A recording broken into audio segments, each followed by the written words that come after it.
Subscribe करें study with professional classes को और प्रेस करें bell icon for new updated videos के लिए।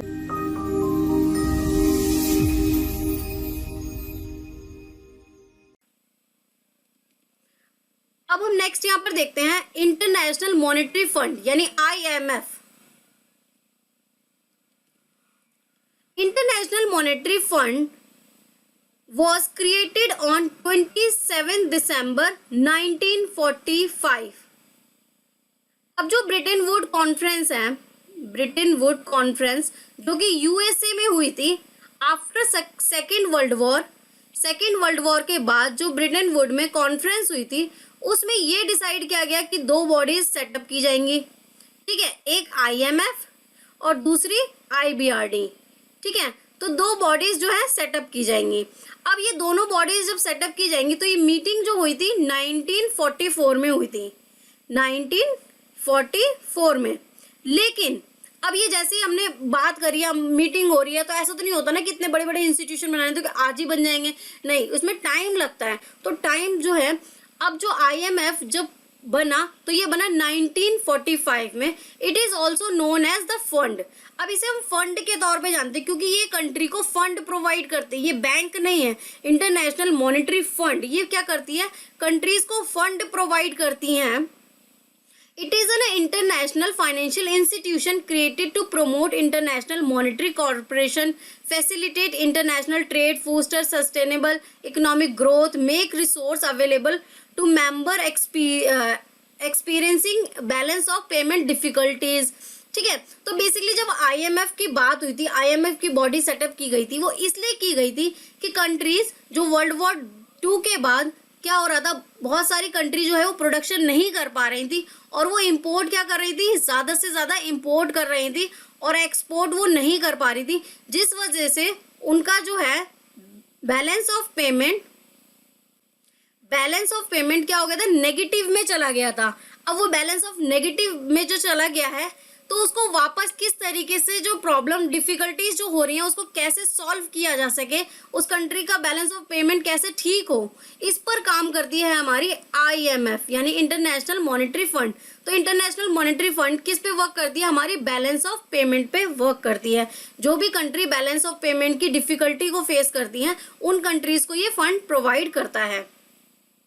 तो IMF is regarded as a guardian to good conduct in area of BOP। अब एक गार्डियन जो क्या करता है, हेल्प करता है, एज ए गार्डियन ये हेल्प करता है अदर कंट्रीज की जिनको प्रॉब्लम्स हो रही है BOP में, बैलेंस ऑफ पेमेंट में जिन्हें प्रॉब्लम्स हो रही है, जो डिफिकल्टीज फेस कर रहे हैं, जिनका बैलेंस ऑफ पेमेंट नेगेटिव में है, तो उनको ये क्या करती है, फंड प्रोवाइड करती है जिससे वो कंट्री जो है उसकी इकोनॉमिक लेवल जो है वो ग्रोथ कर सके, ठीक है। तो ये वर्क जो है हमारा IMF करता है।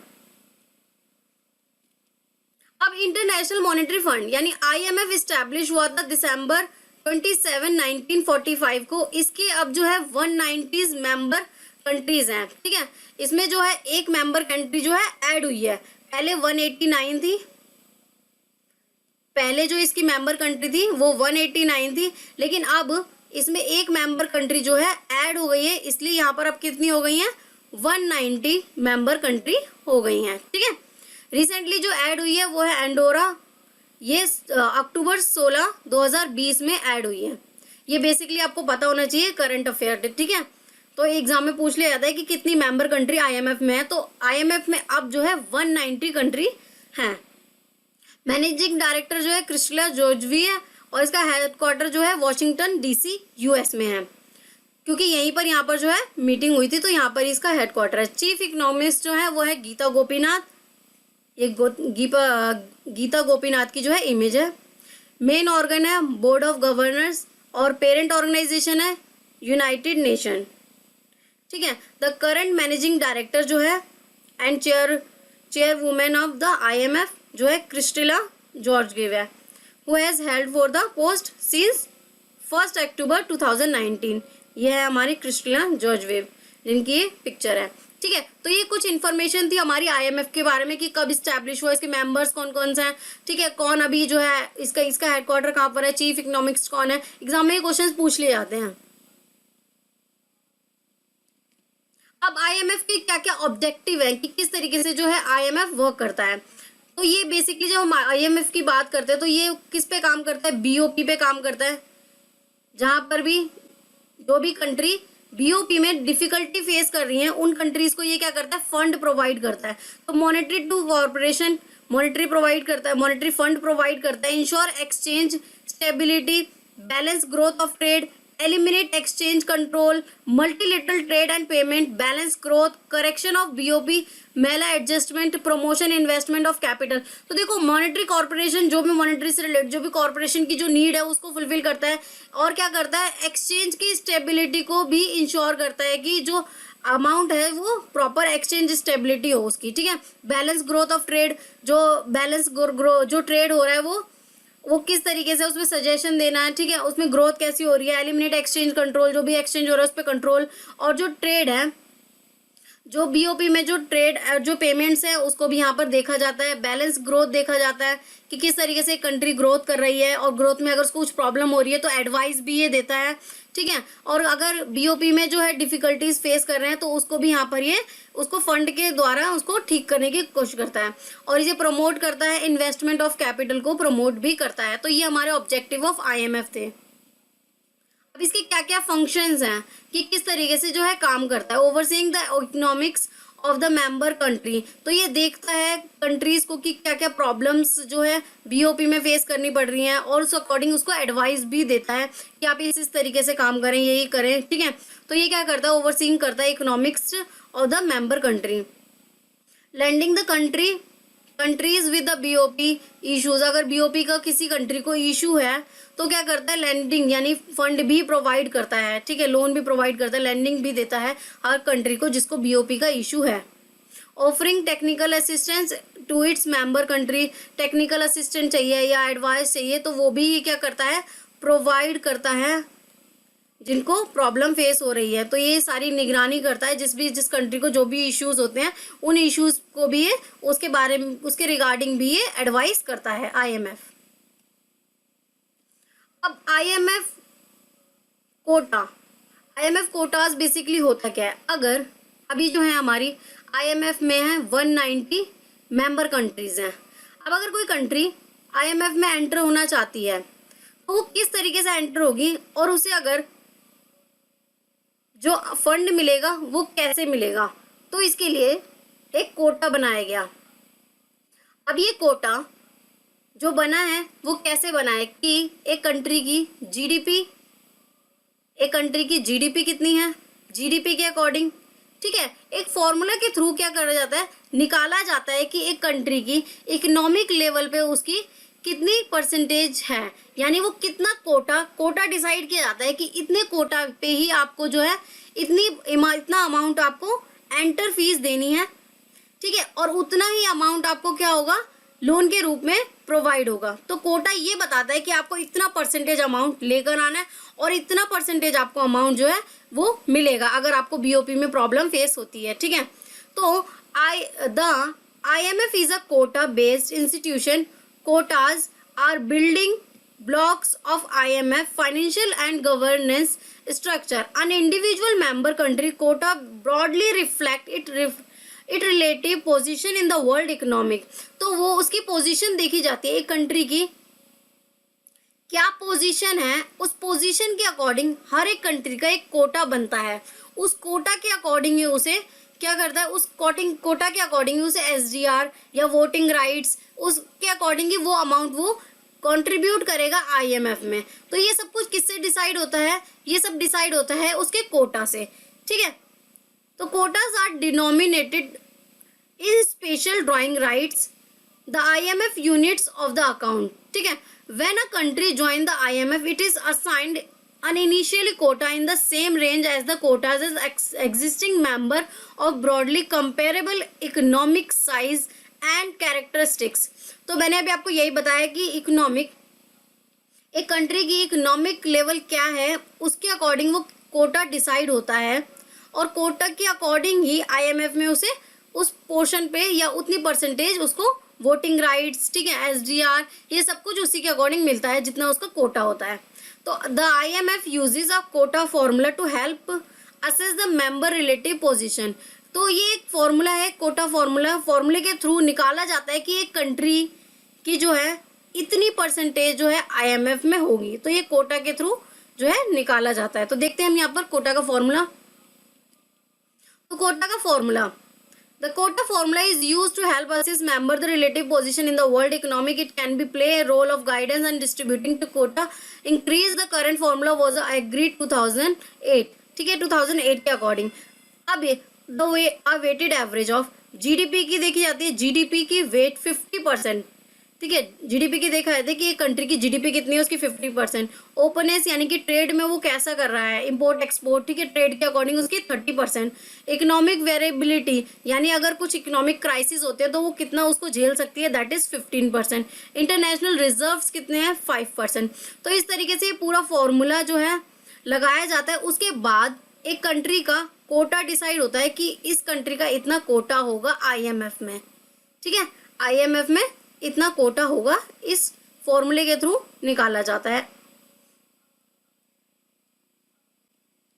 अब जब आईएमएफ में हमने निकाल लिया कि इतना कोटा एक कंट्री का होगा, इतनी परसेंटेज एक कंट्री की होगी आईएमएफ में, तो उसके बाद उसे क्या क्या रिसोर्स कंट्रीब्यूशन उतना ही होगा जितना उसका कोटा होगा, वोटिंग पावर भी उतनी ही होगी और एक्सेस ऑफ फाइनेंसिंग भी उसको इतना ही होगा। और अगर एसडीआर एलोकेट होता है तो वो भी उतना ही होगा। अभी हम एसडीआर को भी पढ़ेंगे, ठीक है, फिलहाल इतना समझ लो, एसडीआर जो एलोकेट होगा वो भी इतना ही होगा। तो quotas determine the maximum amount of financial resource member is obligate to provide the IMF, ठीक है। Quotas are the key determine to the voting power of IMF decision. Votes comprise 1 vote per SDR 1 lakh of the quota plus basis of the votes same of the all members. Quotas determining the maximum amount of the financing member can obtain from the IMF under normal accesses. Quotas determine members shares in the general allocation of SDR. अब basically जब हम बात करते हैं quotas की, तो यहाँ पर क्या हो रहा है, हर एक कंट्री का एक कोटा निकला, इतनी परसेंटेज उसका आईएमएफ में पार्ट होगा, इतनी वो फीस लेकर आएगा, तो उसी के अकॉर्डिंग उसका रिसोर्स कंट्रीब्यूशन होगा, उतने ही परसेंटेज से उसे क्या होगी, वोटिंग राइट्स मिलेंगे और उसी के अकॉर्डिंग उसको फाइनेंसिंग प्रोवाइड की जाएगी। और अगर एसडीआर एलोकेट होता है तो उतने ही परसेंट, सपोज एक कंट्री का 2% निकला तो 2% के अकॉर्डिंग उसको सारी रिसोर्सेज, सारी एसडीआर और जो एक्सेस, तो वोटिंग पावर, ये सब कुछ क्या होगा, उसी परसेंटेज के अकॉर्डिंग उसे मिलेगा, जो कोटा एक कंट्री का फॉर्मूले के अकॉर्डिंग निकाला गया है, ठीक है। SDR special drawing rights. अब एसडीआर देखो होता क्या है, स्पेशल ड्राइंग राइट्स। अब it is the IMF unit of account and not a currency. अब क्योंकि आईएमएफ में जो 190 कंट्री हैं, 190 कंट्रीज हैं, अब वो कंट्रीज जब वो आईएमएफ में आएंगी तो कोटा, उनके कोटा के थ्रू क्या करा, हमने फॉर्मूला निकाला कि उनकी इतनी परसेंटेज इस कंट्री में या आईएमएफ में इतना परसेंटेज उसका पार्ट होगा, ठीक है। अब वो कंट्री आती हैं तो वो क्या होगा, अपनी करेंसी लेकर आएंगे कि ये हमारी करेंसी है, इसके अकॉर्डिंग हम यहाँ पर जो है अमाउंट डिपॉजिट करेंगे और इसी करेंसी में हम विड्रॉ करेंगे।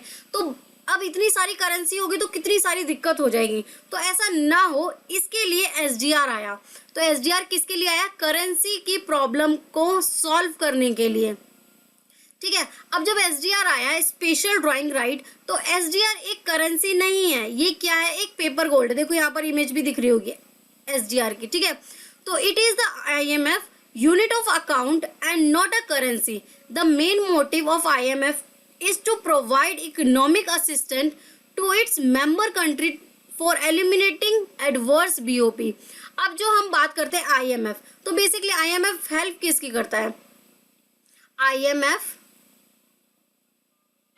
जो हेल्प करता है वो उनकी हेल्प करता है जिन्हें बीओपी में प्रॉब्लम हो रही है, बीओपी में जो वो डिफिकल्टीज को फेस कर रहे हैं, उसके लिए आईएमएफ क्या करता है, फंड प्रोवाइड करता है, ठीक है। कि एक कंट्री को बीओपी में प्रॉब्लम हो रही है, उन्हें बहुत सारा इंपोर्ट किया हुआ है और एक्सपोर्ट उसके पास हो नहीं पा रहा, ठीक है। तो उस प्रॉब्लम में क्या करती है, जब वो प्रॉब्लम डिफिकल्टी फेस कर रहे होते हैं तो आईएमएफ उनको क्या करता है, फंड प्रोवाइड करता है। और वो किस करेंसी में करेगा, या करेंसी नहीं, ये क्या कहेगा, एसडीआर में उसको वो फंड प्रोवाइड करेगा, ये करेंसी नहीं है, ठीक है। To solve the problem of international liquidity, IMF started the concept of paper gold. ये करेंसी की प्रॉब्लम को सॉल्व करने के लिए ये जो है SDR आया था, ठीक है। ये एक पेपर गोल्ड होता है जिसको बाद में कन्वर्ट किया जा सकता है करेंसी में, ठीक है। The SDR is an international reserve revenue assets created by the IMF in the year of 1969 to supplement its member countries of official reserve. तो देखो जब हम SDR की बात करते हैं तो ये just like assets, ये क्या है, एक एसेट्स है, ठीक है। इसको हम कभी भी कन्वर्ट कर सकते हैं अपनी करेंसी में, ठीक है। तो ये क्या है, हमारा एक एसेट्स है जिसे हम कन्वर्ट कर सकते हैं हमारी करेंसी में। तो आईएमएफ क्या करता है, एक एसेट्स को, जैसे अभी कंट्री यहाँ पर आई, उसने अपना क्या दिया, जो है अपनी करेंसी जो है एसडीआर की फॉर्म में दी, उसी फॉर्म में उसे वो फंड प्रोवाइड होगा। तो ये क्या कर रहा है, एक करेंसी की प्रॉब्लम को क्या कर रहा है, खत्म कर रहा है, क्योंकि बहुत सारी करेंसी होगी, बहुत सारी प्रॉब्लम यहाँ पर फेस करनी पड़ेगी, इसके लिए यहाँ पर एसडीआर आया। अब the value of SDR is determined by the basket of 5 countries. अब बास्केट, अब एक समझ लो ये है बास्केट, इसमें जो है 5 कंट्रीज हैं, 5 कंट्री की करेंसीज हैं, ठीक है। आप एक थैला भी समझ सकते हैं, एक थैला या एक बकेट, ठीक है, एक बास्केट। तो ये बास्केट है, इसमें जो 5 कंट्री की करेंसीज हैं उनकी इकोनॉमिक लेवल को देखकर जो उनका कोटा डिसाइड हुआ है उसके अकॉर्डिंग ये डिसाइड किया गया कि जो करेंसी है वो इन 5 कंट्री की करेंसी में ली जाएगी, ठीक है।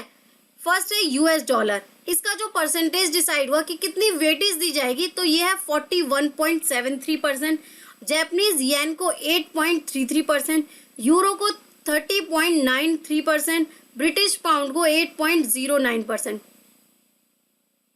अब पहले जो है ये 4 ही कंट्री की करेंसी थी यहाँ पर, लेकिन रिसेंटली तो नहीं, बट अक्टूबर 2016 के बाद ये 5 हो गई हैं। पहले क्या थी, 4 कंट्री थी। अक्टूबर 2016 में चाइनीज की करेंसी को भी यहाँ पर वेटेड दी गई है, जो कि है 10.92%, ठीक है। तो अब यहाँ पर क्या हो गई है, 5 जो है कंट्री हो गई हैं। इनके अकॉर्डिंग यहाँ पर कैटेगराइज किया जाता है, डिटरमाइन किया जाता है एसडीआर की वैल्यू, ठीक है। तो यहाँ पर देख सकते हैं सिंबल्स भी मैंने करेंसीज के बनाए हैं। अब एसडीआर बेसिकली क्या है, ये कोटा के अकॉर्डिंग जो है आईएमएफ में डिसाइड हुआ कि कितना कोटा एक कंट्री के पास होगा, ठीक है। तो अब हम देखते हैं यूनाइटेड स्टेट यानी यूएस सबसे ज़्यादा कंट्रीब्यूट करता है, जो इसका कोटा जो परसेंटेज है वो है 17.46। इसके अकॉर्डिंग इसे जो वोट परसेंटेज मिली है वो 16.52%। अब हम बात करते हैं इंडिया की, तो इंडिया इतना कोटा जो है, इतना अमाउंट एसडीआर में देता है, और उसका कोटा जो शेयर है वो है 2.76%, ठीक है। उसे वोटिंग शेयर जो मिला है वो है 2.6%। यानी कि अगर आईएमएफ में कोई डिसीजन लेना है तो उसके वोटिंग जो परसेंटेज है वो सबसे ज़्यादा आप यहाँ पर देखोगे यूएस के पास है, ठीक है, और इंडिया के पास बहुत ही कम परसेंटेज है, 2.64%। अब एसडीआर जो है वो किस तरीके से काम करता है, IMF issues SDR to its member countries central bank as a reserve assets, that is an asset they can easily exchange for hard currency for another central bank. Most central bank voluntarily carry out the exchange, but if not, the IMF has the power to decrease who must accept the SDR. तो यहाँ पर क्या होता है, SDR जो है easily क्या होता है, एक्सचेंज हो जाती है। एसडीआर की जो करेंसी है, जो पेपर गोल्ड है, वो इजीली कन्वर्ट हो जाता है जो आपकी कंट्री की करेंसी है उसमें, ठीक है। The value of an SDR is a set daily based on a basket of 5 major. तो अभी मैंने आपको ये बताया था कि 5 बेसिक जो है ये यूएस डॉलर, जिसकी वेटेड कितनी दी गई है 14.73%, जापानीज येन की 8.33%, यूरो की, ठीक है, 30.93%, ब्रिटिश की 8.09%, चाइनीज जो भी ऐड हुआ है 2016 में ऐड हुआ था 10.92%, ठीक है। तो ये क्या है, एक बकेट यहाँ पर इन्होंने बना रखा है कि ये 5 करेंसी में जो है वो एसडीआर में करेंसी डिपॉजिट की जा सकती हैं, जो कि है US, Japanese, euro and British and Chinese, ठीक है। A new SDR allocation can be done very quickly once there is enough support among the international community. The formal IMF process only take a couple of months In 2009, the IMF officially purpose on SDR allocation is to be broad. In early June, the country received their SDR and the end of August. तो basically जो बात की गई है कि अभी जैसे कि बहुत सारी प्रॉब्लम फेस कर रही है कंट्रीज, तो अब पहले भी जो SDR एलोकेट किया जा चुका है बहुत बार, लेकिन अभी जो है 2021 में बात की गई थी, तो यहाँ पर जो मिड ऑफ अगस्त तक क्या है SDR एलोकेट किया जा सकता है, ऐसी बात की गई है, ऐसा प्रपोजल रखा जाएगा। अगर वो प्रपोजल जो है एक्सेप्ट हो जाता है आफ्टर वोटिंग, तो क्या होगा, SDR जो है एलोकेट होगा।